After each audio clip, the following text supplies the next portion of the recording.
Quiapo Church sa Maynila masisilayan ng isang exhibit ng ilang religious memorabilia. Tampok dito ang ilang nagluluma ang kopya ng pasyon, mga imaheng gawa ng mamahaling material at mga kakaibang painting.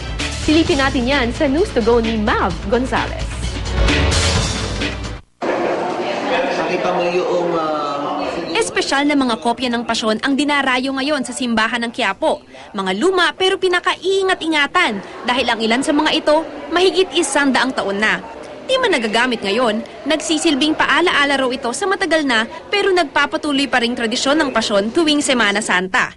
kinakanta yung pasyon ngayon, hindi lamang yung traditional na kanta, pero yung may mga tono ng pasyon sa modernong mga awitin natin. Yung lumang aral ay patuloy na ikakabit o na iaakma sa ating panahon. Sa exhibit na ito sa simbahan ng Quiapo, tampok din ang ilang imahe na gawa sa iba't ibang material tulad ng ivory.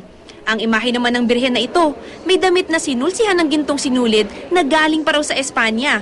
May ginto rin daw ang damit ng rebultong ito ni Jesucristo.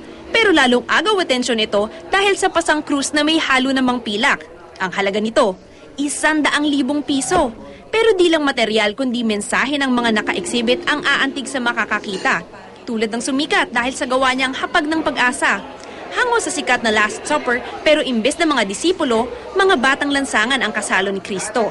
Mismong pamilya ng pintor nitong si Joey Velasco ang nagpahiram ng obra sa exhibit. Gusto niyang makita ng mga anak namin yung tunay na meaning ng buhay. Binibilinan niya yung mga anak niya na to put God in the center of their life or Jesus in the center of their life. Tapos, but don't forget the less fortunate brothers and sisters. Galing sa iba't ibang simbahan at private collectors ang mga nakadisplay na makikita ng publiko hanggang sa Pasko ng Pagkabuhay. Mav Gonzalez, GMA News.